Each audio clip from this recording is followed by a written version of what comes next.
The autumn wind carved through Redemption Creek, Colorado, like a blade searching for something to cut. Margaret Walsh pressed her weathered gloves against the stagecoach window, watching the town emerge from the dusty haze of late afternoon.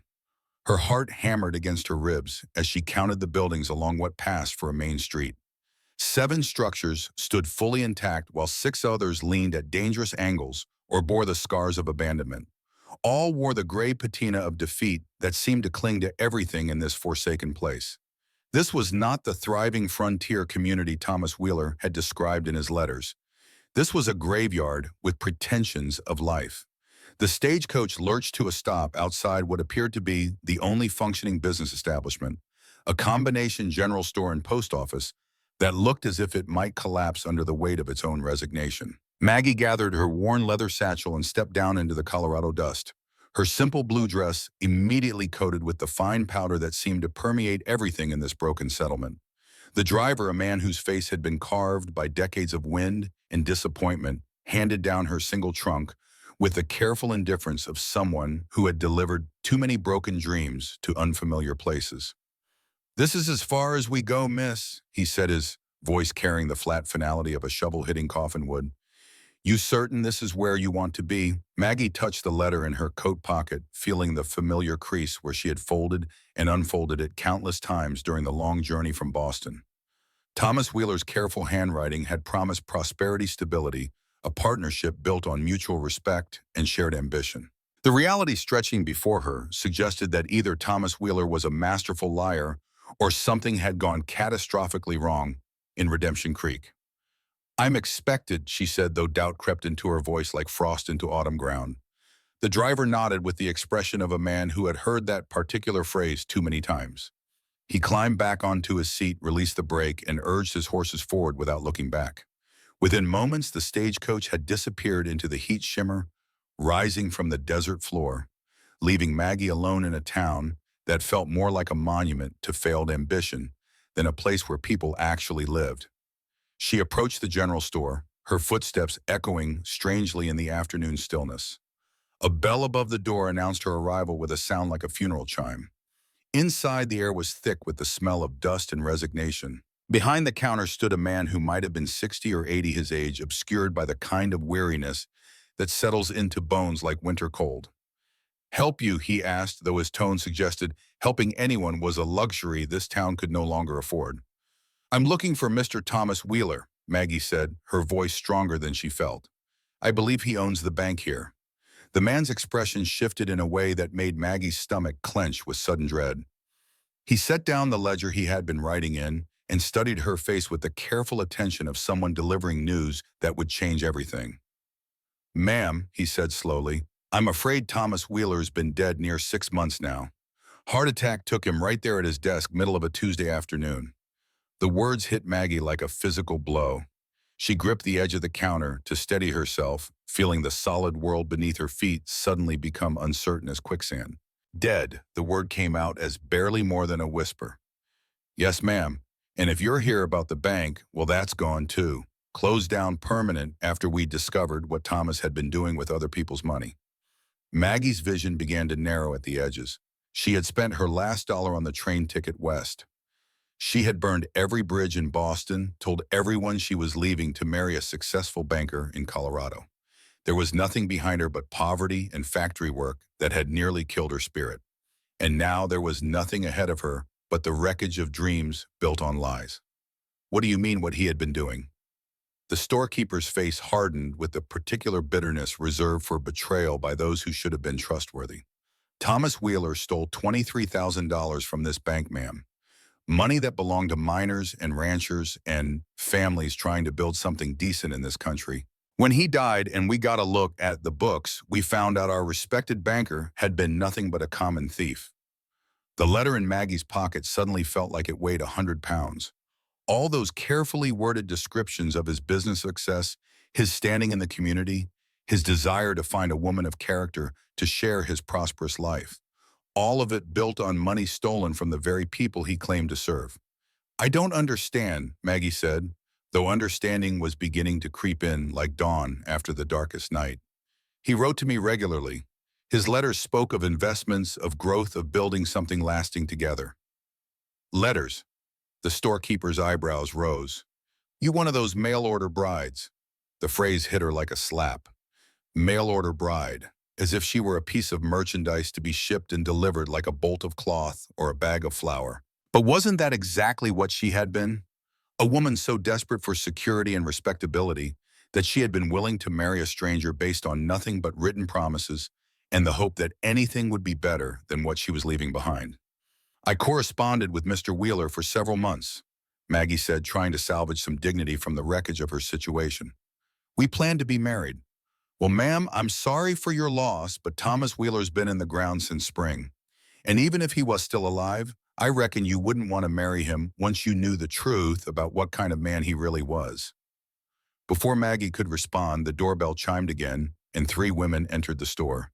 They moved with the purposeful stride of people on a mission, and their eyes fixed on Maggie with the intensity of predators who had found fresh prey. The leader was a woman of perhaps 45 with steel gray hair pulled back in a severe bun and eyes that held the particular hardness that comes from losing everything and having no one left to blame but the innocent. Her companions flanked her like soldiers awaiting orders. So, the woman said, her voice cutting through the store's dusty air like a blade through silk. Another one of Thomas Wheeler's victims comes calling. Mrs. Henderson, the storekeeper, said quickly, this young lady just arrived. She didn't know about Thomas. Didn't know. Mrs. Henderson's laugh was as sharp and cold as winter wind. How convenient.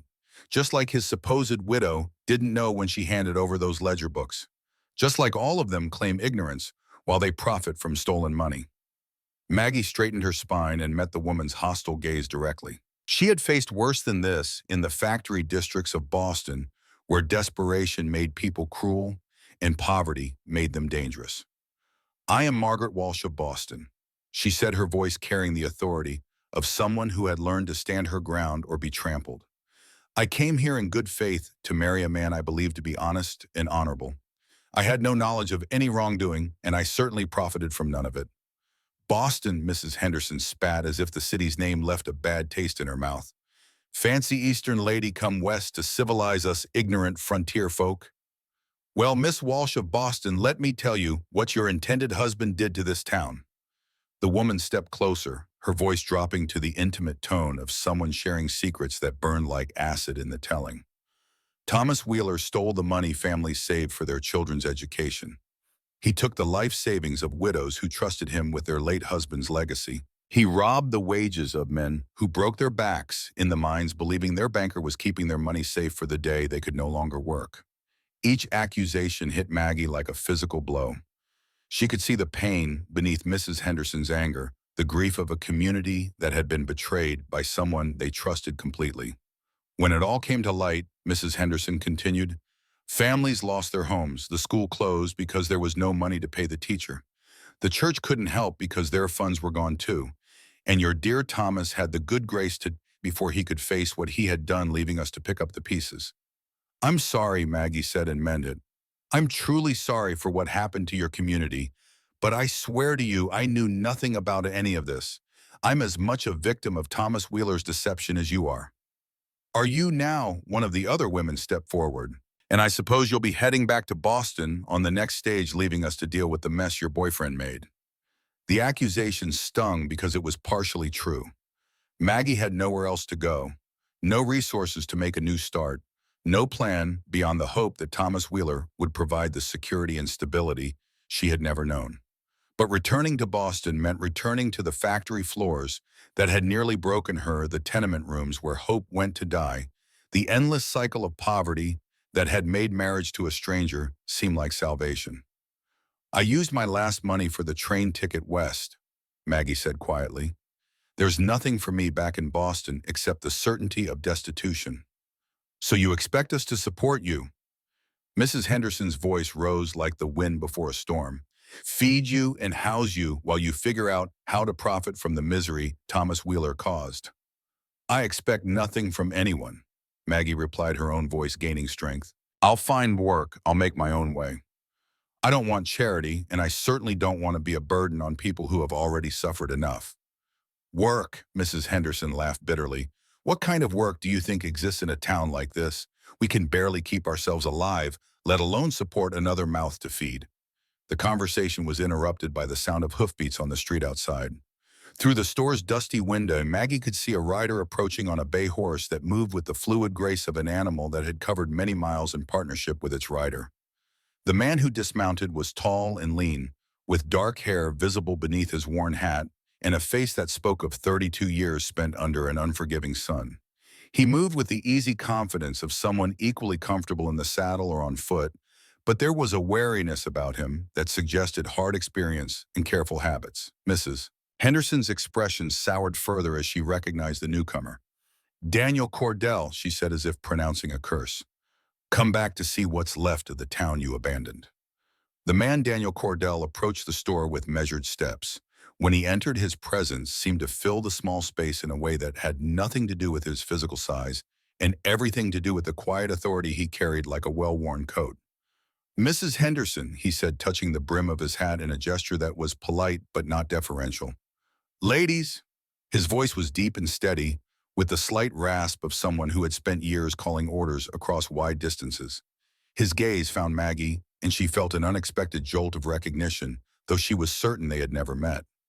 There was something in his eyes, a depth of understanding, that suggested he knew what it felt like to be an outsider facing hostile territory. "I heard about what happened to the town," Daniel continued. "Came to see if there was anything I could do to help." "Help," Mrs. Henderson's voice carried enough venom to kill a snake. 3 years too late for help, Daniel. 3 years you've been and now you come back when there's nothing left but bones to pick clean." "I came as soon as I got word," Daniel said quietly. His tone was steady, but Maggie could hear the weight of regret beneath his words. "I know it doesn't make up for lost time, but I'm here now." His attention returned to Maggie, and she saw something shift in his expression. Not pity, which she had grown to hate, but recognition of a fellow human being caught in circumstances beyond their control.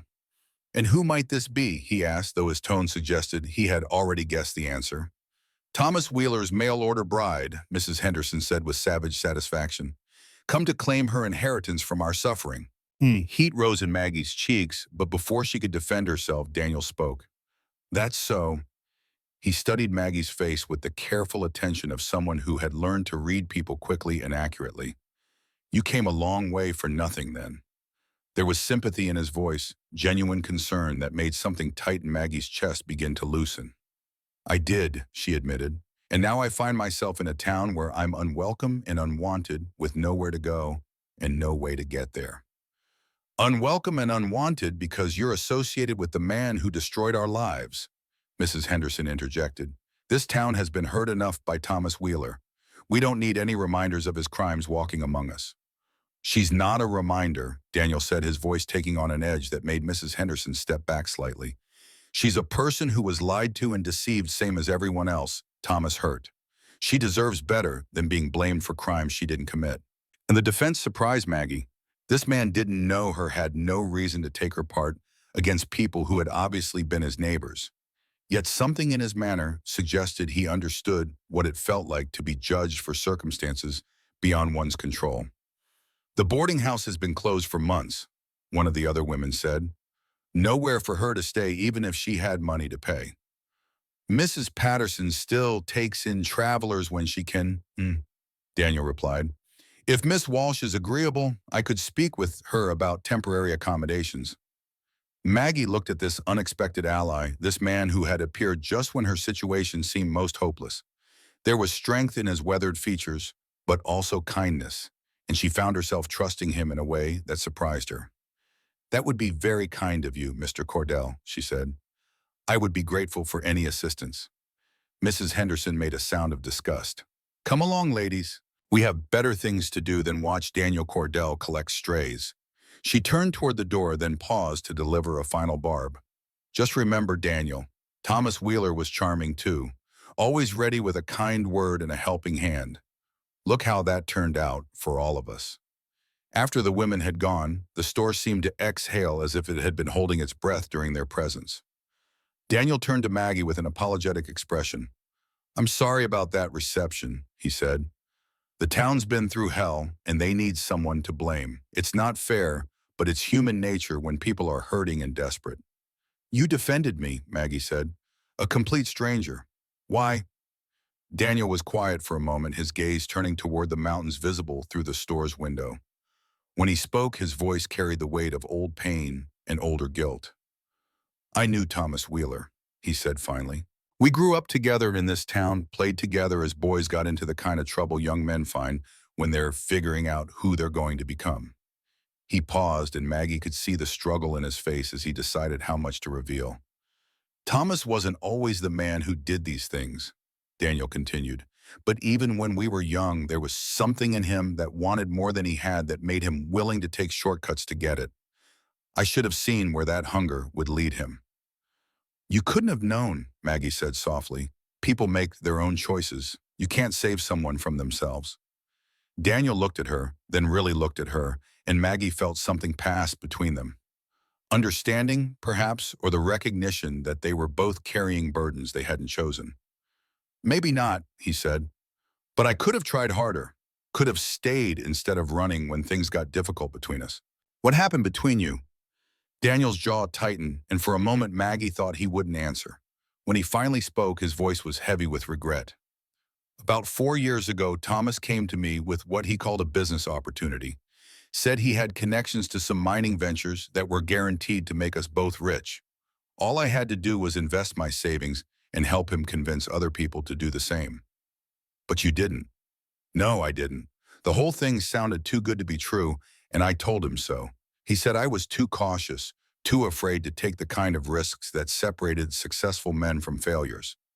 Said that attitude was why I'd never amount to anything more than a drifting cowboy." The pain in Daniel's voice was evident, the hurt of a friendship that had ended in harsh words and bitter accusations. "So you left," Maggie said. "I left," Daniel confirmed. "Went north, worked at cattle ranches in Wyoming and Montana. Did some scouting for the Army when they needed someone who knew the country. Kept moving, kept working, kept trying to forget that my oldest friend had chosen easy money over honest friendship." They stood in silence for a moment, both lost in their own thoughts about the ways life could take unexpected turns, about how the choices of others could reshape your entire world without warning. "We should find you a place to stay," Daniel just said finally. "Mrs. Patterson is a good woman, and she could use whatever you can pay. It's not much, but it's clean and safe." As they walked toward the edge of town, Maggie found herself studying her unexpected protector. He moved with the easy confidence of a man comfortable in his own skin, but there was a watchfulness about him that suggested experience with danger. His horse followed without being led, testimony to a partnership built on mutual trust and understanding. "Have you been away long?" she asked as they walked. "3 years this month," Daniel replied. "Long enough to hope that time might have healed some of the wounds between Thomas and me. Not long enough, apparently." "What brought you back?" "Word travels fast in the territories. I heard about Thomas's death, about what they found when they examined the bank's books.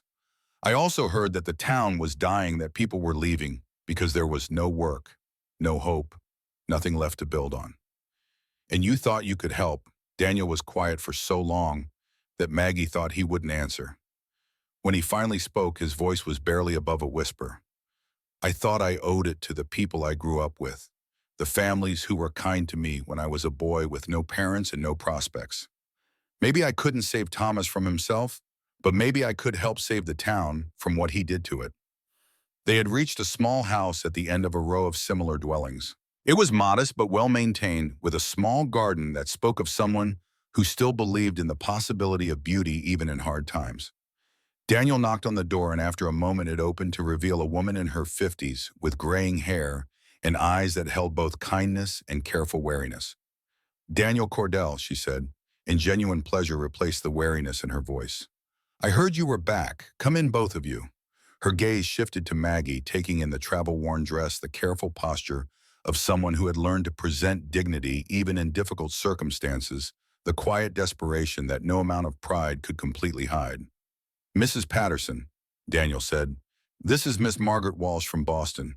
She came west expecting to marry Thomas Wheeler, but of course she's just learned about his death and the circumstances around it. She needs somewhere to stay while she figures out what to do next." Mrs. Patterson's expression softened with genuine sympathy. "Oh, my dear child, what a shock that must have been for you. Of course you can stay here. I have a small room upstairs, nothing fancy, but it's private and quiet. I can pay, Maggie said quickly, though she wasn't entirely certain that was true. I don't expect charity.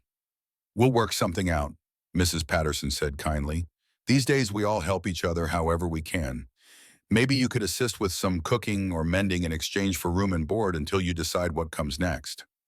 As Mrs. Patterson showed Maggie to a small but clean room on the second floor, Daniel waited downstairs. The room was simple, furnished with a narrow bed, a washstand, and a single chair positioned near the window.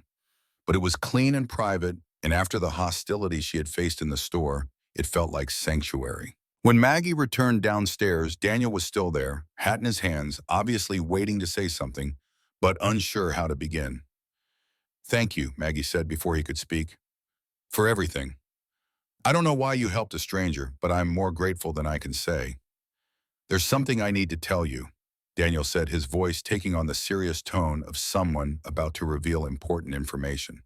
About Thomas, about what really happened here. People think they know the whole story, but there are things that don't add up. Maggie felt her pulse quicken. What kind of things?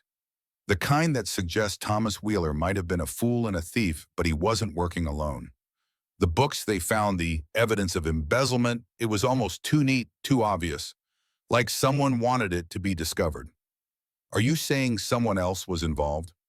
I'm saying Thomas Wheeler was many things, but he wasn't stupid. If he was going to steal money, he wouldn't have left such an obvious trail. Unless he was being used by someone smarter and more experienced than he was.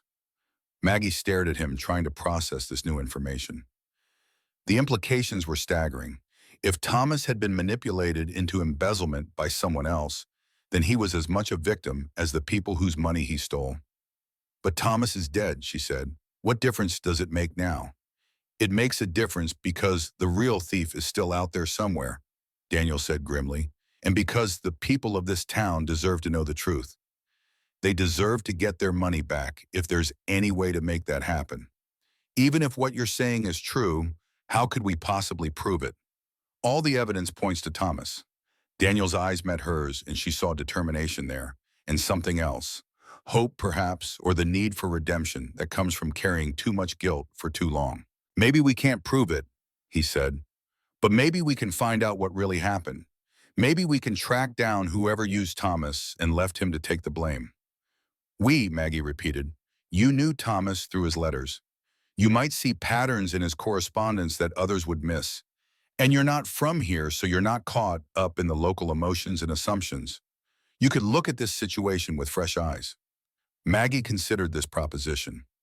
She had come west looking for security and companionship, for a chance to build something meaningful with a man who seemed to value character over beauty. That future had been stolen from her by Thomas Wheeler's lies and crimes. But perhaps there was another path forward, another way to find purpose in the wreckage of her original plans. What would you need me to do, she asked. Help me search Thomas's house and any other places where he might have kept records. The bank took everything obvious, but there might be something they missed. A letter, a document, some clue about who he was really working with. It was a dangerous proposition. If they were caught searching through a dead man's belongings, it would only confirm the townspeople's suspicions about her motives. But if there was a chance to find the truth to help restore what had been stolen from innocent families, didn't she owe it to Thomas's victims to try? When would we do this, she asked. Tonight after the town settles down. The house has been empty for months, but we'll need to be careful. If Mrs. Henderson or her friends see us, they'll assume the worst. Maggie nodded slowly. She was committing herself to a course of action that could end badly, but doing nothing felt worse. At least this way she would be actively working toward justice rather than simply accepting defeat. I'll meet you behind the church at midnight, Daniel said. But Miss Walsh, are you certain about this? Once we start down this path, there's no going back. If we find evidence of a larger conspiracy, we'll have to follow it wherever it leads, no matter how dangerous that might become. I'm certain, Maggie replied, surprising herself with the firmness in her voice. Thomas Wheeler's lies brought me to this place. Maybe finding the truth can give my being here some meaning. As Daniel prepared to leave, he paused at the door. There's one more thing you should know about me, he said quietly. Something that might change how you feel about having me as a partner in this investigation. Maggie waited, sensing that whatever he was about to reveal would alter the dynamic between them in ways she couldn't predict. I wasn't just working cattle ranches these past 3 years, Daniel said. For 2 of those years, I was a deputy United States Marshal. I know how to track fugitives, how to gather evidence, how to build cases against criminals. I also know how dangerous that work can be. The revelation explained much about Daniel's confidence, his immediate grasp of the criminal implications in Thomas's situation, his instinctive ability to read people and situations. It also made their potential partnership both more promising and more perilous. "Why did you leave the Marshal Service?" Maggie asked. Daniel's expression darkened, and she could see the weight of painful memories in his eyes. "There was a family I was supposed to protect while we built a case against a gang of claim jumpers," he said quietly. "Homesteaders who were being terrorized because they wouldn't abandon their legal claim to some valuable land. I got careless, let my guard down at the wrong moment. The gang struck while I was in town gathering supplies, and when I returned, 3 people were dead." He didn't finish the sentence, but Maggie could see the anguish in his face. She understood now why he carried himself with such careful wariness, why he seemed to see potential threats in every shadow. "How many died?" she asked softly. "3. A man and his wife and their 8-year-old daughter." Daniel's voice was barely audible. "They trusted me to keep them safe, and I failed them. After that, I couldn't wear the badge anymore. Couldn't take responsibility for other people's lives when I had proven I wasn't worthy of that trust." "That wasn't your fault," Maggie said firmly. "You can't be everywhere at once, can't anticipate every possible threat." "Maybe not, but those people died on my watch, and nothing I do will bring them back. The best I can do now is try to make sure it doesn't happen again." After Daniel left, Maggie sat by her window watching the sun set behind the mountains that ringed Redemption Creek. The town looked even more desolate in the fading light, more like a place where dreams came to die than somewhere people could build meaningful lives. But for the first time since stepping off that stagecoach, she felt something other than despair. She felt purpose, the possibility that her unexpected presence in this broken place might serve some larger design. Thomas Wheeler had lured her west with lies and false promises, but perhaps the truth they might uncover together would provide something more valuable than the security she had originally sought. The hours passed slowly as she waited for midnight. Mrs. Patterson prepared a simple supper, and they talked quietly about the town's history, about the families who had stayed and those who had been forced to leave. The older woman painted a picture of Redemption Creek as it had been before the bank failure, a community where people looked out for each other, where children could grow up safely, where hard work and honest dealing were rewarded with respect and modest prosperity. "It was a good place to raise a family," Mrs. Patterson said wistfully. "The kind of place where you could leave your doors unlocked and trust your neighbors to help in times of trouble." Thomas Wheeler's betrayal didn't just steal money.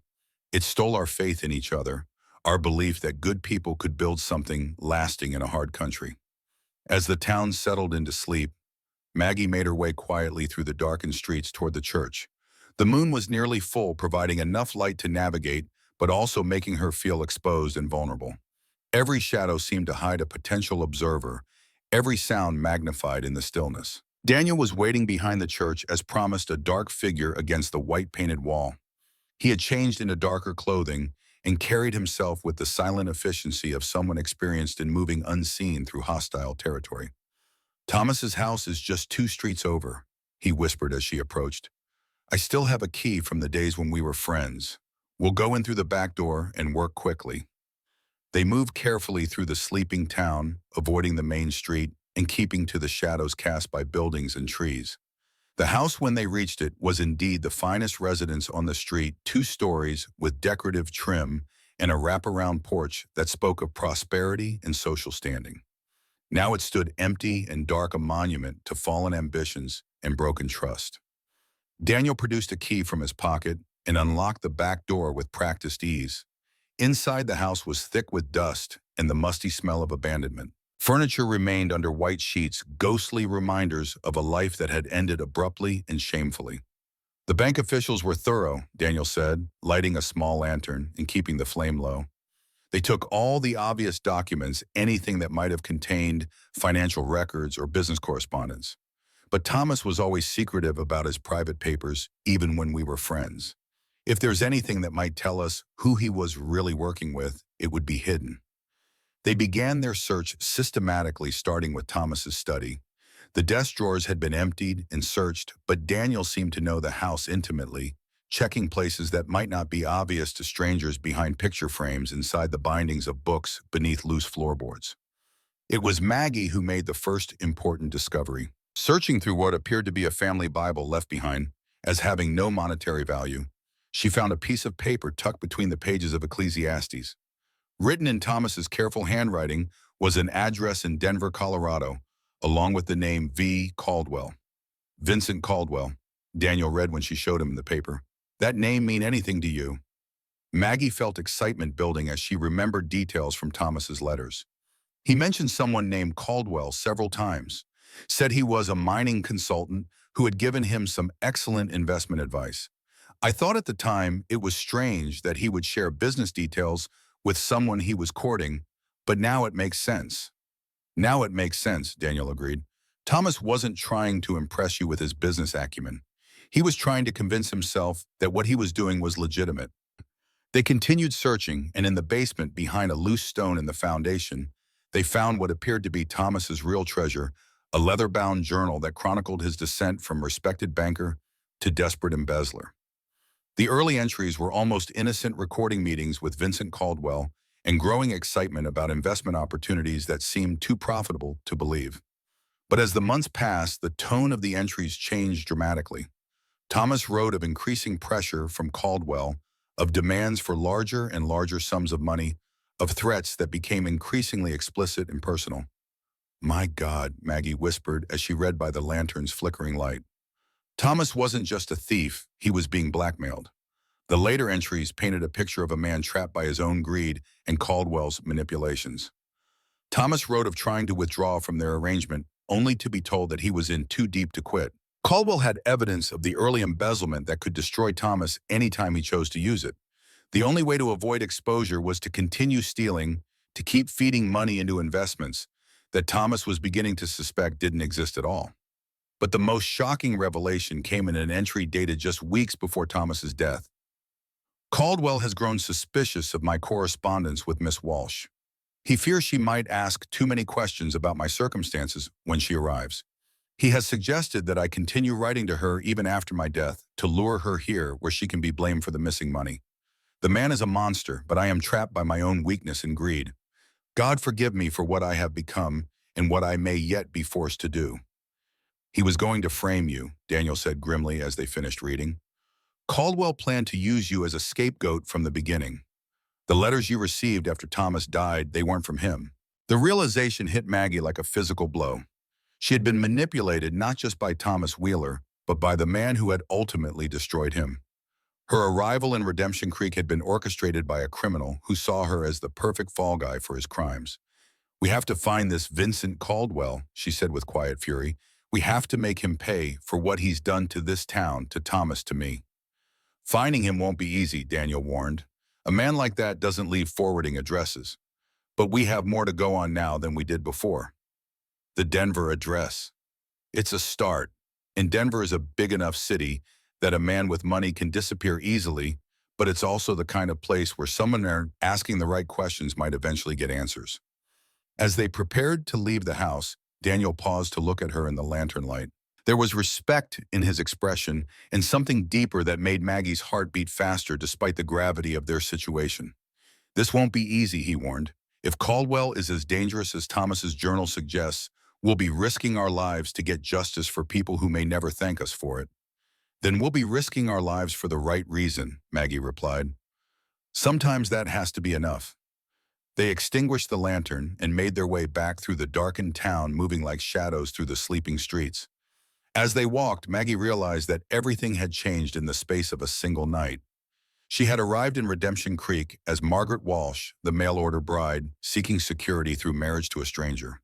She would leave as someone entirely different, a woman committed to a dangerous quest for truth and justice, partnered with a man who saw her not as a burden to be managed, but as an ally to be trusted. When they reached Mrs. Patterson's house, Daniel paused in the shadows. We'll need supplies for the journey to Denver, and we'll need to be careful about how we leave town. If people think you're running away, it will only confirm their suspicions about your motives. What do you suggest?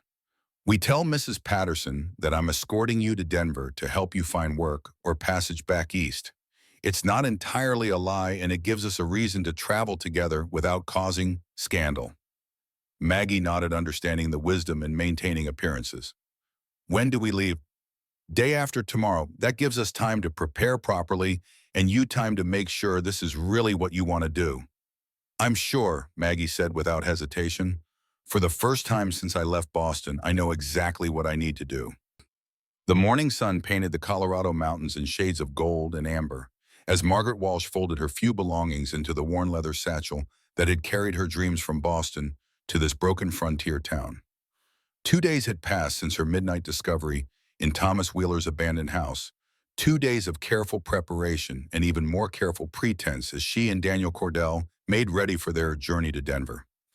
Mrs. Patterson bustled around the small kitchen, packing provisions, with the methodical care of someone who understood that proper preparation could mean the difference between success and failure in the unforgiving territories that stretched between settlements. You be careful in Denver, child, the older woman said, her hands never pausing in their work. It's not like Boston or even Redemption Creek. It's a place where money talks louder than morals, and a young woman traveling with a man who isn't her husband will face questions that decent folks shouldn't have to answer. Maggie nodded, understanding the wisdom beneath the warning. The story they had constructed was simple enough. Daniel was escorting her to Denver to help her find respectable employment or secure passage back east.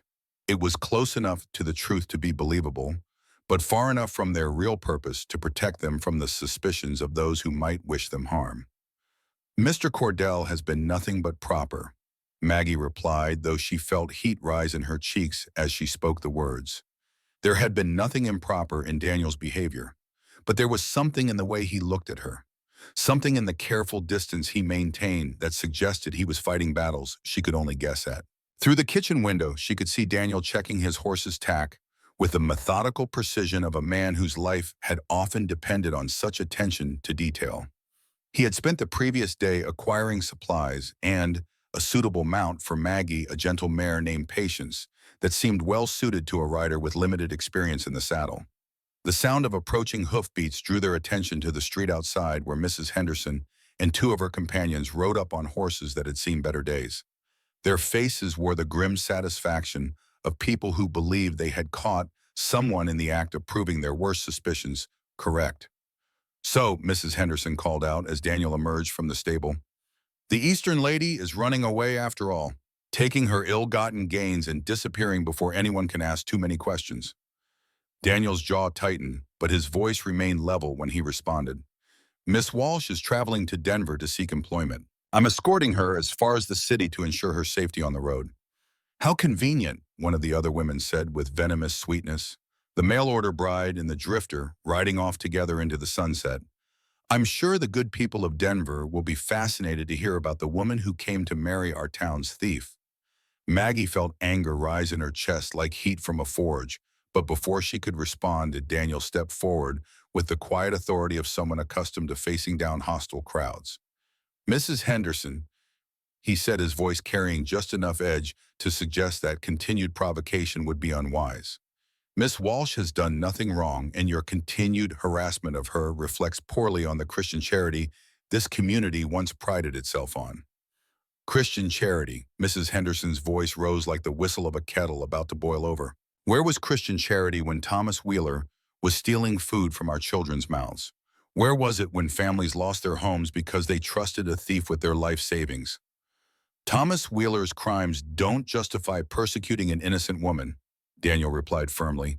And if you truly want justice for what was done to this town, you might consider that driving away the one person who might help you find it is not the wisest course of action.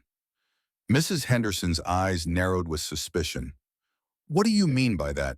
Daniel and Maggie had rehearsed this moment knowing that some version of this confrontation was inevitable. The truth carefully edited would serve them better than elaborate lies. I mean that Miss Walsh knew Thomas Wheeler only through his letters, Daniel said.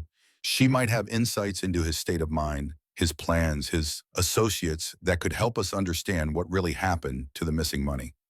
The money is gone, Mrs. Henderson said flatly.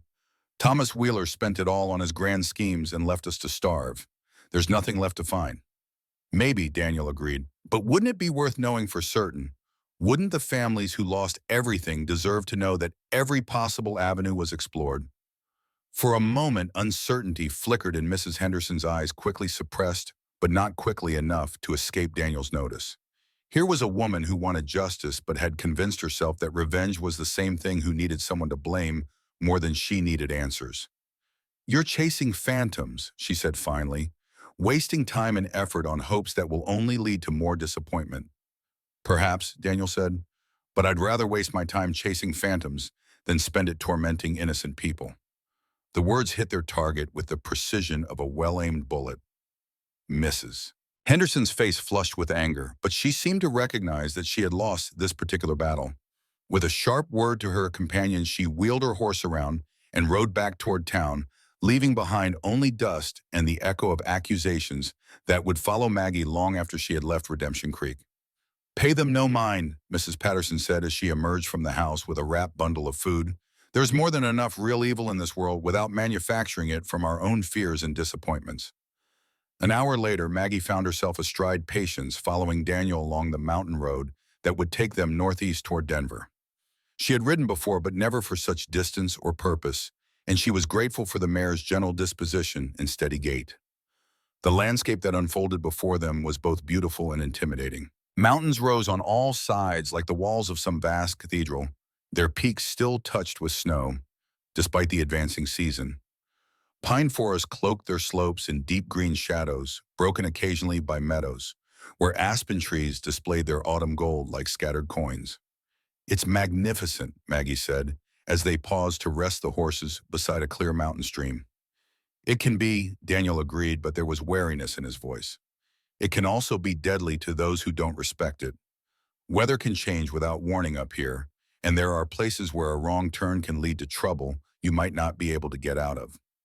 As if summoned by his words, clouds began to gather around the higher peaks, dark and heavy with the promise of rain or worse. Daniel studied them with the practiced eye of someone who had learned to read the sky like a book. "We'll make camp early tonight," he decided. "There's a place I know about 5 miles ahead where we can shelter if the weather turns bad." They rode in companionable silence for the next hour, each lost in their own thoughts about the journey ahead and the dangers it might bring. Maggie found herself studying Daniel's profile as he rode, noting the way he constantly scanned their surroundings, the casual confidence with which he handled his horse, the underlying tension that never quite left his shoulders. "Tell me about your time as a marshal," she said eventually. Daniel was quiet for so long that she thought he wouldn't answer. When he finally spoke, his voice carried the weight of memories he would have preferred to forget. "It was good work most of the time," he said, "tracking down fugitives, serving warrants, protecting people who couldn't protect themselves. I believed in it, believed that law and order were worth fighting for, even in places where civilization was still more hope than reality." "What changed your mind?" "I told you about the family I failed to protect. What I didn't tell you is that it wasn't just a matter of being in the wrong place at the wrong time. I made a mistake, a tactical error, based on assumptions that proved to be fatally wrong." He paused to guide his horse around a fallen log that blocked part of the trail, and Maggie could see the tension in his shoulders as he continued. "The gang that was terrorizing them had a pattern, or so I thought. They always struck at night, always when the family was gathered inside their cabin. So I positioned myself where I could watch the house after dark, figuring I'd catch them in the act. But they changed their pattern. They struck during the day while I was in town getting supplies. By the time I got back, the house was burning, and 3 people were dead." His voice dropped to barely above a whisper. "The little girl, Sarah, she was hiding under her bed when they found her. She could have escaped if she'd run, but she was too frightened to move." Maggie felt tears sting her eyes at the anguish in Daniel's voice. She could imagine him arriving at that scene of devastation, understanding in that terrible moment that his miscalculation had cost 3 innocent lives. "That's when you decided to quit." "That's when I realized I wasn't as smart or as capable as I'd thought," Daniel said grimly. "That my arrogance could get people killed, and that maybe there were others better suited to wearing a badge." "Or maybe you were unlucky," Maggie suggested gently. "Maybe you faced an impossible situation and did the best anyone could have done under the circumstances." Daniel looked at her with an expression that mingled gratitude and skepticism. You're kind to say that, but kindness doesn't change the facts. Those people trusted me to protect them, and I failed. And now you're trying to make up for it by helping me seek justice for Thomas Wheeler's victims. Maybe, Daniel admitted. Or maybe I'm just trying to prove to myself that I'm not completely useless when it comes to protecting innocent people. The conversation was interrupted by the sound of gunfire echoing off the mountain walls, distant but unmistakably hostile. Daniel's entire demeanor changed in an instant, his body tensing with the alertness of a man whose survival had often depended on quick reactions to unexpected threats. Dismount, he ordered quietly, swinging down from his own saddle and drawing his rifle in a single fluid motion. Lead the horses into those trees and keep them quiet. Maggie obeyed without question, her heart hammering as she guided both animals into the shelter of a dense stand of pines. Daniel moved with the silent efficiency of a predator, working his way forward to a position where he could observe the trail ahead without being seen. After what seemed like hours but was probably only minutes, he returned to where she waited. 4 men on horseback, he reported quietly, armed and moving fast like they're either chasing something or running from it. Either way, we don't want to meet them on an open trail. What do?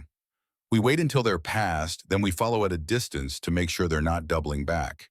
If they're heading toward Denver, we'll need to be very careful about how we approach the city. They waited in the forest shadows as the sound of hoofbeats grew louder, then gradually faded into the distance. When Daniel was satisfied that the riders had passed, he motioned for Maggie to bring the horses forward. Who do you think they were? She asked as they resumed their journey. Hard to say. Could be outlaws, could be bounty hunters, could be lawmen chasing outlaws. In this country, it's sometimes difficult to tell the difference. The incident left them both more cautious, more aware of their vulnerability in the vast wilderness that stretched between mountain settlements. As the afternoon wore on, clouds continued to gather overhead, and the air grew heavy with the promise of storm. They reached Daniel's chosen campsite just as the first fat raindrops began to fall. It was a small clearing sheltered by an overhang of rock that would provide protection from all but the worst weather. A spring bubbled up from the rocks nearby, providing fresh water, and there was enough grass to satisfy their horses. We'll have a cold camp tonight, Daniel announced as he unsaddled the animals. No fire until we're sure we're alone out here. As they made their simple preparations for the night, sharing dried meat and hardtack from Mrs. Patterson's provisions, Maggie found herself studying Daniel's profile in the gathering dusk. There was something about their isolation, about being alone together in the wilderness, that made her newly aware of him as a man, rather than simply an ally in their quest for justice. He was handsome in a weathered, practical way that spoke of years spent outdoors, years of physical work, and constant alertness to danger. But it was more than his appearance that drew her attention. It was the quiet competence with which he handled every challenge, the careful consideration he gave to her safety and comfort, the underlying decency that shaped all his actions despite the hardships he had endured. Tell me about Boston, he said as they settled against their saddles to wait out the storm that was now falling in earnest. Maggie was surprised by the question, but grateful for the distraction from her own increasingly complicated thoughts. What would you like to know? What made you willing to leave everything behind to marry a stranger? It must have taken considerable desperation or considerable courage. Maggie considered the question carefully, wondering how much of her true circumstances she was willing to reveal. Both, I think, she said finally. My parents died when I was 19, leaving me with nothing but debts and the clothes on my back. I found work in a textile mill 12 hours a day in rooms so hot and humid that women fainted regularly from the conditions. She paused, remembering the grinding exhaustion of those years, the constant struggle just to survive from one week to the next. I watched girls my age grow old before their time, watched them develop the cough that meant their lungs were filling with cotton fibers, watched them accept that marriage to any man willing to have them was better than dying slowly in those mills. But you didn't accept it. I tried to, Maggie admitted. For 4 years, I tried to convince myself that survival was enough, that asking for more was selfish and unrealistic. But then I started receiving letters from women who had gone west as mail-order brides. Women who wrote about building something meaningful with partners who valued their contributions. And Thomas Wheeler seemed to offer that opportunity. His letters were different from the others I received. Most men who advertised for wives wanted household servants or breeding stock. Thomas wrote about partnership, about building something lasting together, about valuing intelligence and character over conventional beauty. Daniel was quiet for a moment, and when he spoke, there was something in his voice that made Maggie's pulse quicken. Thomas Wheeler was a fool in many ways, he said quietly, but he wasn't wrong about your character or intelligence. The compliment hung in the air between them, fraught with implications that neither seemed ready to address directly. Maggie felt heat rise in her cheeks despite the cooling air, and she was grateful for the darkness that hid her expression. "You barely know me," she said softly. "I know enough. I know you're brave enough to travel across a continent to build a new life with a stranger. I know you're strong enough to face down a hostile town when they blamed you for crimes you didn't commit. And I know you're generous enough to risk your own safety to seek justice for people who have shown you nothing but suspicion and contempt." "Maybe I'm just stubborn," Maggie suggested, trying to deflect the intensity of his words. "Maybe," Daniel agreed, and she could hear the smile in his voice. "But if so, it's the kind of stubbornness that makes the difference between civilization and chaos in places like this." The storm intensified as the night deepened, rain drumming against their rocky shelter with increasing violence. Lightning flickered among the peaks, followed by thunder that seemed to shake the very foundations of the mountains. Despite their protection, the air grew cold enough that they were forced to huddle together for warmth, sharing the single blanket Daniel had brought. Maggie was acutely aware of Daniel's proximity, of the warmth of his body against hers, of the steady rhythm of his breathing as he dozed fitfully. She had never been so close to a man who wasn't family, had never experienced the strange mix of comfort and excitement that came from such intimate contact with someone who was still largely a mystery to her. Sometime after midnight, she was awakened by Daniel's sudden tension. His hand moved to his gun, and she could feel the alertness that had seized his entire body. "What is it?" she whispered.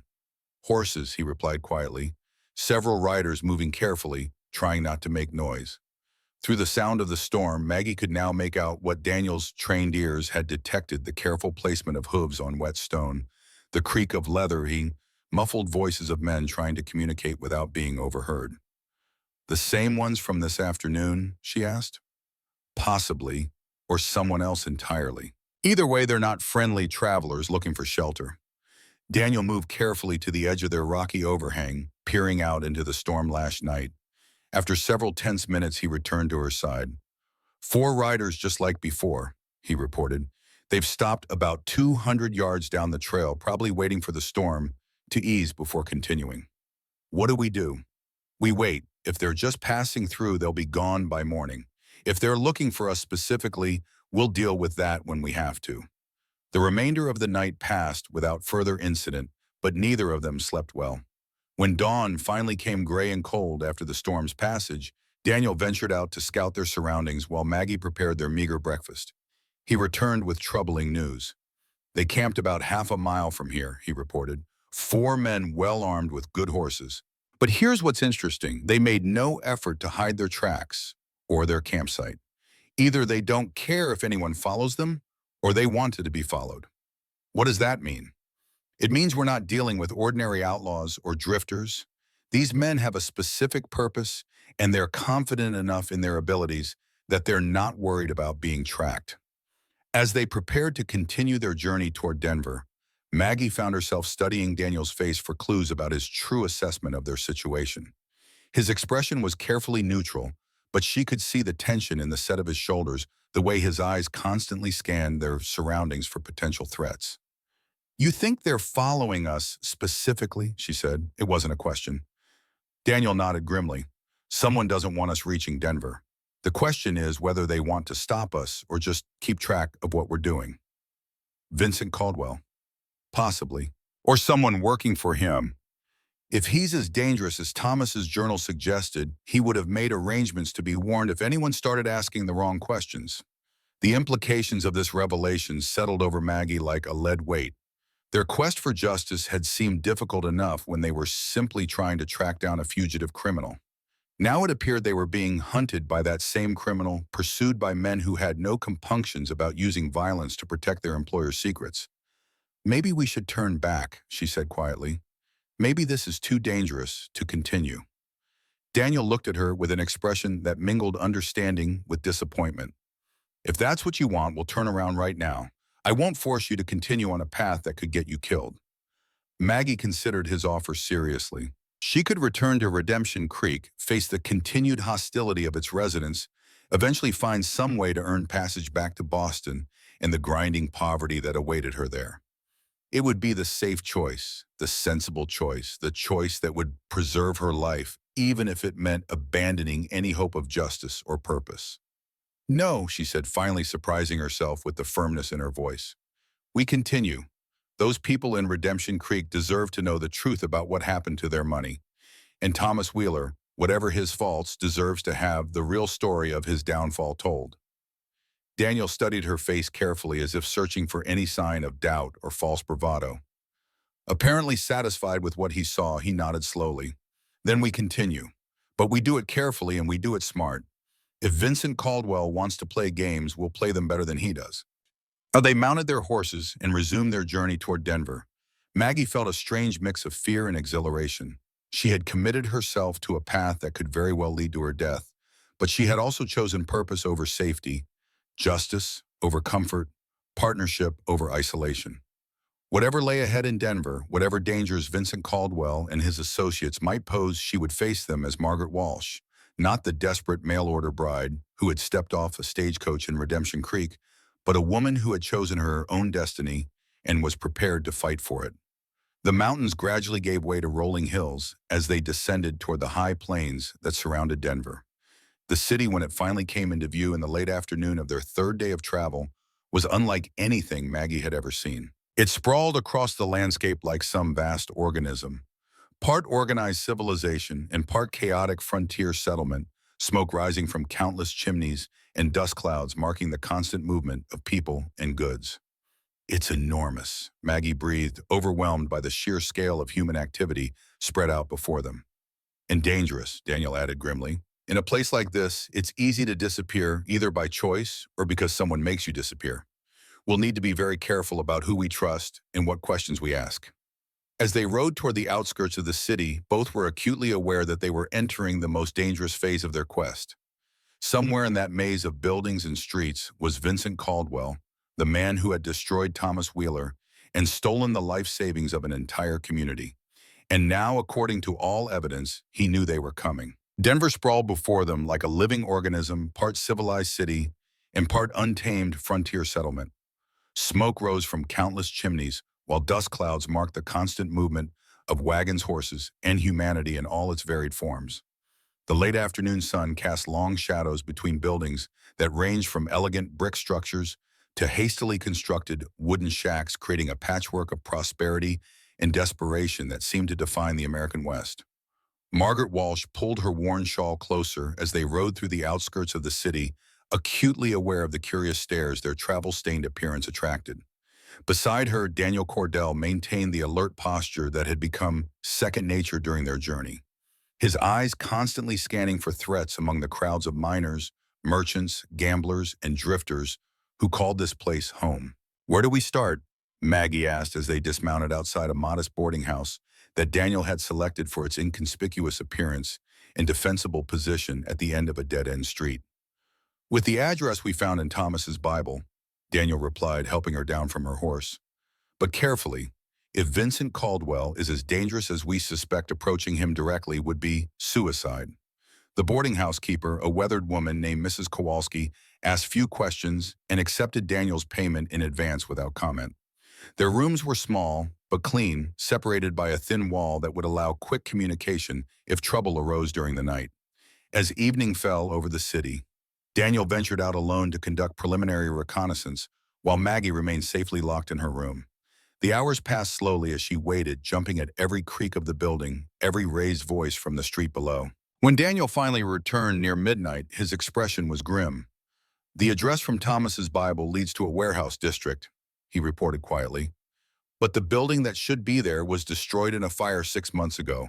Convenient timing considering that was just after Thomas died. So we have nothing? Not nothing. I asked around carefully, used some contacts from my Marshall days. Vincent Caldwell was known in certain circles, described as a smooth-talking investor who specialized in mining ventures that always seemed to disappear along with their investors' money. Daniel paused, his expression growing darker. But here's the interesting part. Nobody's seen Caldwell for months, but there have been rumors about a new player in town. Someone calling himself Charles Hartwell, involved in timber operations and freight contracts. Same initials, same general description, same pattern of behavior. Maggie felt her pulse quicken. You think Caldwell is operating under a new identity? I think Vincent Caldwell is too smart to keep using a name that might be connected to his previous crimes. Charles Hartwell gives him a clean slate, a new reputation to build on. How do we find this Hartwell? Daniel's smile was predatory, very carefully, and with a plan that uses his own greed against him. The next morning brought news that made Maggie's blood run cold. Daniel returned from his early scouting mission with information that changed everything they thought they knew about their situation. Hartwell or Caldwell or whoever he is knows we're in Denver, Daniel announced without preamble.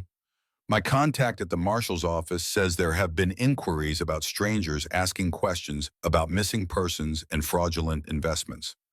How could he know so quickly?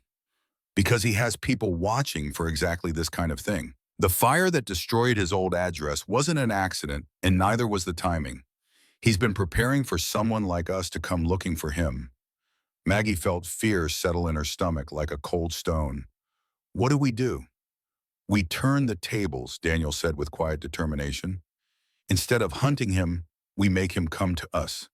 The plan Daniel outlined was both simple and terrifyingly dangerous. Using Maggie's background and education, they would present her as a wealthy widow from Boston, seeking to invest a substantial inheritance in Western ventures. The bait would be irresistible to someone like Caldwell, whose entire criminal career was built on identifying and exploiting such opportunities. He'll see through it, Maggie protested. A man that clever won't be fooled by such an obvious ruse. He might be suspicious, Daniel agreed, but his greed will overcome his caution. Men like Caldwell can't resist what they see as easy money, especially when it's presented by someone they consider inferior or naive.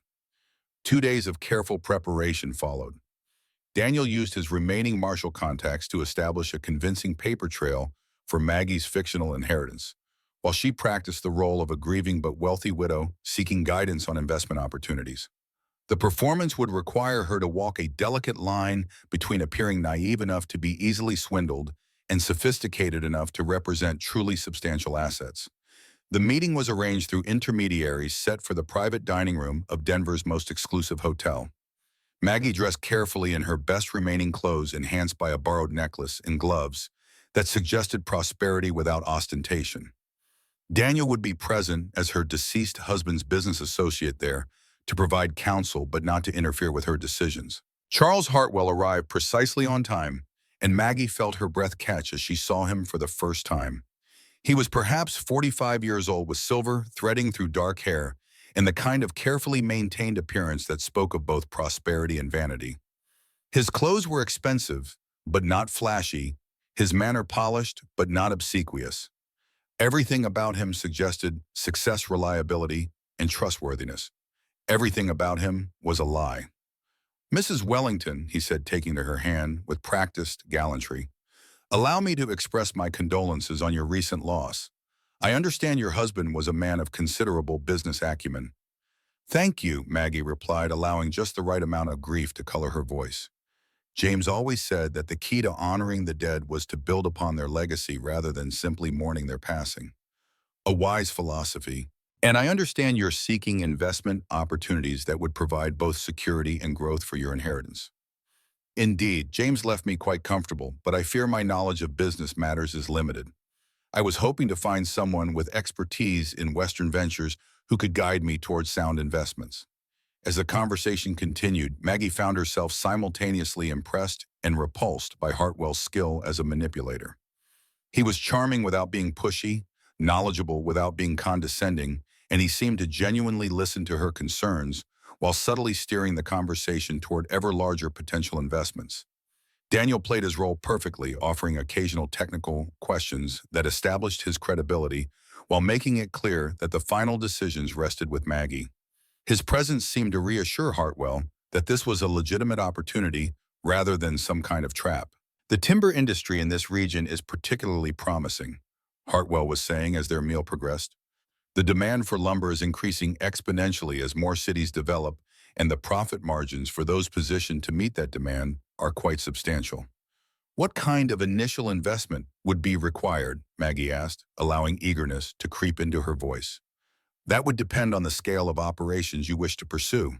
A modest stake, perhaps $10,000, would provide a comfortable return. But for someone with your resources, a more substantial commitment could yield truly exceptional profits. $10,000. Nearly half of everything stolen from Redemption Creek's bank discussed as casually as the price of a horse or a new dress. Maggie felt anger burn in her chest but forced her expression to remain interested rather than hostile. How substantial? She asked. Well, if you were able to commit $50,000 to a comprehensive timber and freight operation, I could virtually guarantee returns of 20 to 30% within the first year alone. Daniel shifted slightly in his chair, a movement that appeared casual, but actually positioned him with better access to his concealed weapon.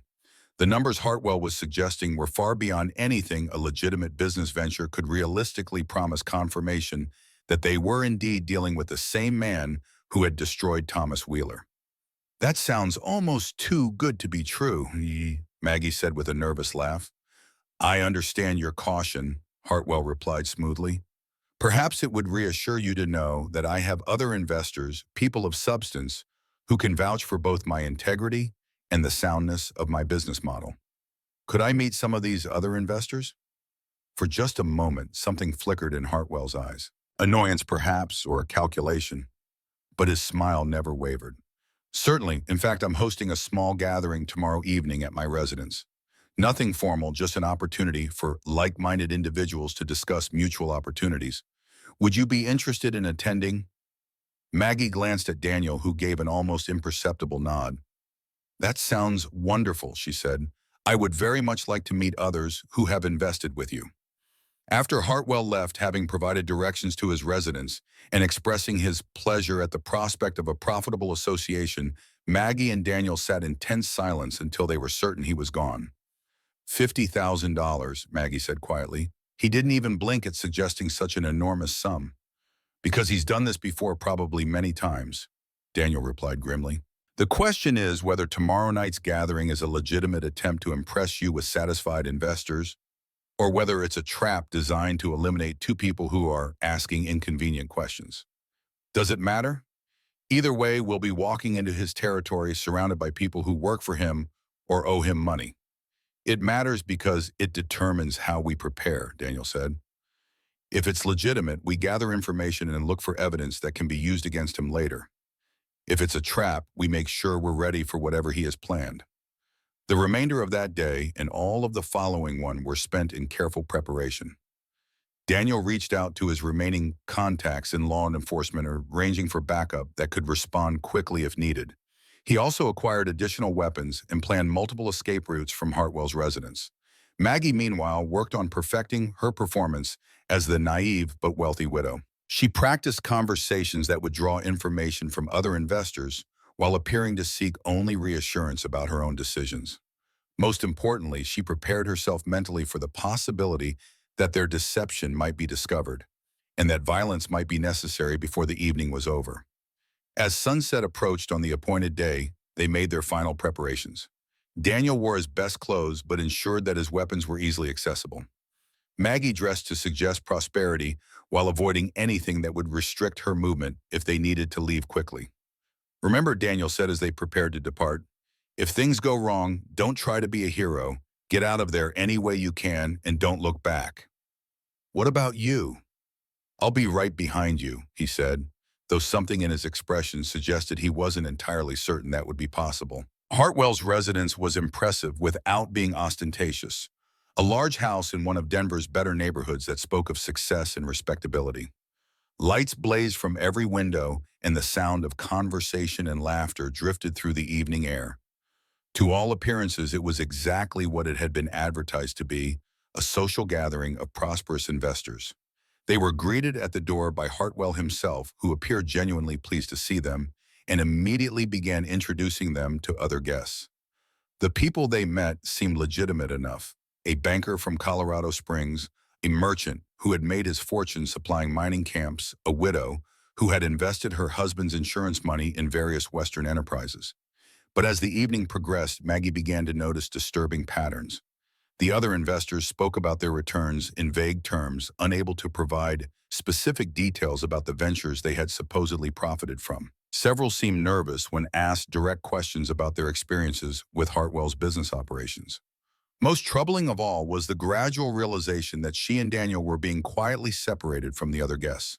Hartwell's servants seemed to be steering other people away from them, creating small pockets of isolation that would make it difficult for them to call for help if needed. "Mrs. Wellington," Hartwell said as he approached her near a large window that overlooked the garden, "I hope you're finding this evening informative." "Very much so," Maggie replied, though her instincts were screaming that something was wrong. "Your other investors seem quite satisfied with their experiences." "I'm gratified to hear that. Perhaps we could discuss your specific interests in more detail. I have a private study where we could speak without interruption." It was the moment they had been expecting and dreading. Refusing the invitation would certainly arouse suspicion, but accepting it might mean walking into a trap from which there was no escape. "That would be perfect," Maggie said, forcing enthusiasm into her voice. "Mr. Morrison could join us as well, couldn't he? I value his counsel on business matters." "Of course," Hartwell agreed, though Maggie caught a quick exchange of glances between him and one of his servants. The more perspectives, the better. The study was on the second floor, reached by a narrow staircase that would be easily blocked if someone wanted to prevent their escape. Daniel seemed to recognize this as well, his hand resting casually near his concealed weapon as they followed Hartwell upstairs. The room itself was elegant and masculine, lined with books and dominated by a large desk positioned in front of tall windows. But what caught Maggie's attention were the three men who were already waiting inside, men whose presence had definitely not been part of the original invitation. "Mrs. Wellington, Mr. Morrison," Hartwell said as he closed the door behind them, "I'd like you to meet some additional associates of mine." The largest of the three men stepped forward, and Maggie felt her blood turn to ice as she recognized him. It was one of the riders who had been following them since they left Redemption Creek, the same man whose campfire they had observed during that stormy night in the mountains. "I think we can dispense with the pretense now," Hartwell said, his entire demeanor changing from charming host to dangerous predator. "Margaret Walsh, formerly of Boston, currently seeking to avenge the death of her intended husband, Thomas Wheeler. The game was up. Their deception discovered their lives now hanging by the thinnest of threads. But instead of fear, Maggie felt a strange sense of relief. At least now they could drop the exhausting performance and face their enemy honestly. "Vincent Caldwell," she said, using his real name deliberately, "the man who destroyed Thomas Wheeler and stole from the innocent families of Redemption Creek." Caldwell's smile was cold and predatory. "Thomas Wheeler was a weak fool who allowed his greed to overcome his judgment. I simply provided him with the opportunity to reveal his true nature."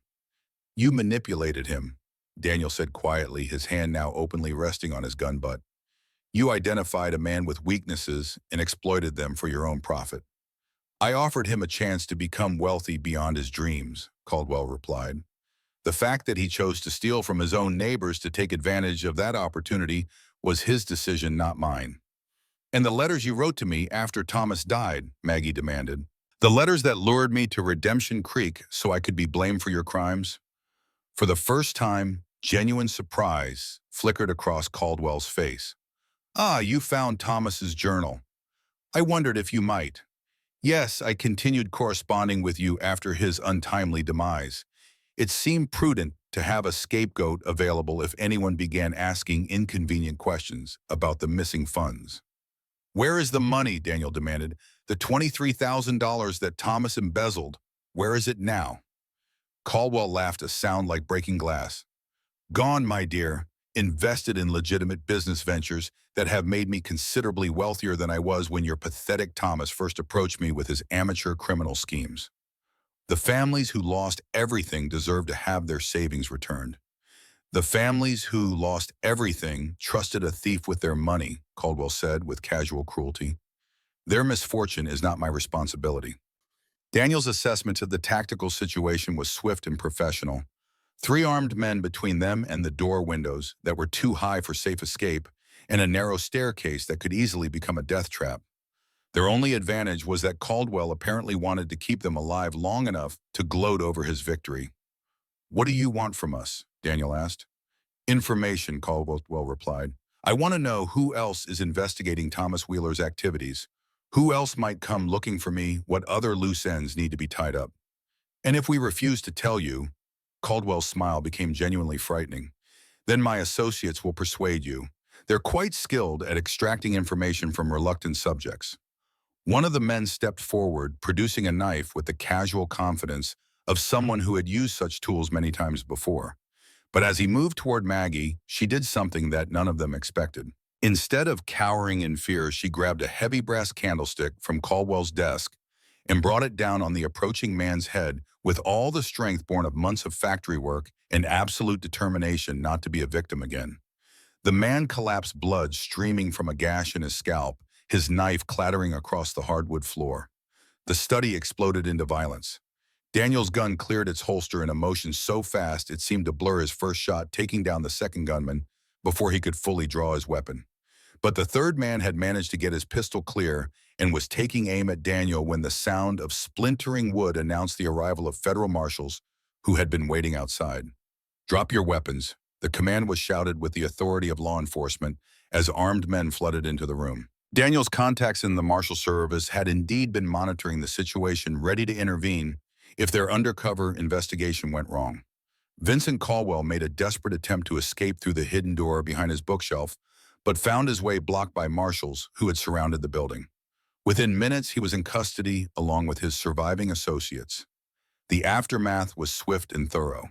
The marshals found abundant evidence of criminal activity in Caldwell's house and business records, including correspondence that connected him to fraud schemes across multiple territories. They also found a safe containing nearly $40,000 in cash and negotiable securities, far more than the amount stolen from Redemption Creek, but clearly proceeds from various criminal enterprises. "It's not proof of what he did to Thomas Wheeler specifically," the lead marshal explained as they examined the seized evidence. "But it's more than enough to ensure he'll spend the rest of his life in federal prison." "What about the money?" Maggie asked. "Can it be returned to the families who lost their savings?" "That will be up to the courts to decide," the marshal replied. "But cases like this usually result in restitution being paid to verified victims. The people of Redemption Creek should get their money back with interest." As dawn broke over Denver, Maggie found herself sitting in a marshal's office with her wounded shoulder properly bandaged and her statement officially recorded. Vincent Caldwell was in federal custody facing charges that would ensure he never again had the opportunity to prey upon innocent people. "It's more justice than Thomas Wheeler's victims had any right to expect," Daniel said as they prepared to leave the marshal's office. "And more than Thomas himself deserved, considering his willing participation in Caldwell's schemes. The money will be returned to Redemption Creek. All of it, plus whatever additional restitution the courts decide is appropriate. Caldwell's other assets will be liquidated and distributed to his victims across multiple territories." Maggie nodded, feeling a complex mixture of satisfaction and exhaustion. They had achieved more than she had dared hope when they began this quest, bringing a dangerous criminal to justice and securing restitution for his victims. "What happens now?" she asked. Daniel was quiet for a long moment, studying her face in the growing light of morning. "Now you have a choice to make," he said finally. "You could return to Redemption Creek as the woman who helped recover their stolen money. You'd be welcomed as a hero rather than blamed as an accomplice. Or you could come with me. I've been thinking about what the marshal said about Caldwell having committed similar crimes in other territories. There are probably other victims out there, other communities that have been destroyed by men like him." Maggie felt her heart begin to race as she understood what he was suggesting. "You want to hunt down other criminals? Make this our profession." "I want to use the skills we've discovered we have together," Daniel said carefully. "Your intelligence and education, my law enforcement experience, our combined ability to get results when official channels fail. There's a need for people willing to do this kind of work." "And us?" she asked quietly. "What about what's growing between us?" Daniel stepped closer, close enough that she could see the warmth in his eyes, despite the exhaustion that lined his face. "What's growing between us is part of why this partnership works so well," he said softly. We trust each other, we complement each other's strengths, we're willing to risk everything to protect each other. That's not the same as love. No, Daniel agreed, but it's built on the same foundation. And maybe if we continue working together, building something meaningful together, the rest will follow naturally. Maggie considered his proposal as they walked slowly through the awakening streets of Denver. She had come west seeking security and companionship through marriage to a stranger. Instead, she had found purpose and partnership with a man who had earned her trust through shared danger and mutual respect. "There's something you should know," she said finally, "about why I was really willing to marry Thomas Wheeler, about the depth of desperation that drove me to answer his advertisement." Daniel listened without interruption as she told him the complete truth about her circumstances in Boston, about the choices that had led her to risk everything on the promise of a new life with a man she had never met. "I wasn't seeking love," she concluded. "I was seeking survival respectability, a chance to build something lasting before poverty and despair destroyed what was left of my spirit. And now I've learned that survival isn't enough," Maggie said with growing conviction. "That respectability means nothing if it's not built on genuine accomplishment, and that the most lasting things are built by people who choose to work together toward common goals. Is that a yes to my proposal?" Maggie stopped walking and turned to face him fully. In the morning light, with the bustle of a waking city around them, she made a decision that would define the rest of her life. "It's a yes to partnership," she said firmly. "Professional and personal, built on trust and mutual respect rather than convenience or desperation." Daniel smiled, the first completely unguarded expression she had seen from him since their first meeting in Redemption Creek. "Then we'd better start planning our next case," he said, "because something tells me Vincent Caldwell isn't the only criminal who needs to be brought to justice." As they continued toward their boarding house to collect their belongings and plan their next moves, Maggie reflected on the strange turns her life had taken. She had begun this journey as a mail-order bride seeking security through marriage to a stranger. She was ending it as a woman who had chosen her own path, her own partner, and her own purpose. Thomas Wheeler's deception had brought her west under false pretenses, but perhaps in the end, it had led her to something far more valuable than the security she had originally sought. It had led her to herself, to her own strength and capabilities, and to a partnership built on choice rather than necessity. 6 months later, Margaret Walsh and Daniel Cordell received their first official commission as private investigators specializing in fraud and embezzlement cases. The assignment came from the territorial governor himself, who had heard about their success in the Caldwell case and wanted their help with a similar situation involving missing territorial funds. They had established themselves in a small office in Denver with living quarters above that preserved propriety while allowing them to work closely together. Their reputation spread quickly through law enforcement circles as people who could get results where others failed, particularly in cases involving sophisticated financial crimes. On the anniversary of her arrival in Redemption Creek, Maggie received a letter from Mrs. Patterson. The town was thriving again, rebuilt with the restitution money from Vincent Caldwell's conviction. A new bank had opened, a new school had been built, and families were returning to take advantage of opportunities in a community that had learned the hard-won lesson that prosperity built on honest work was more lasting than wealth built on deception. "Any regrets?" Daniel asked as she finished reading the letter. "About leaving Redemption Creek, about not becoming the wife Thomas Wheeler thought he wanted, about not finding the security I thought I needed. About any of it." Maggie considered the question seriously, looking around at the life they had built together. Their work was dangerous and often frustrating, but it was meaningful in a way that no factory job or arranged marriage could ever have been. Their partnership was built on mutual respect, shared purpose, and the kind of deep trust that came from facing mortal danger together and emerging stronger. "No regrets," she said finally. "Thomas Wheeler's lies brought me west under false pretenses, but they also brought me to the life I was meant to have.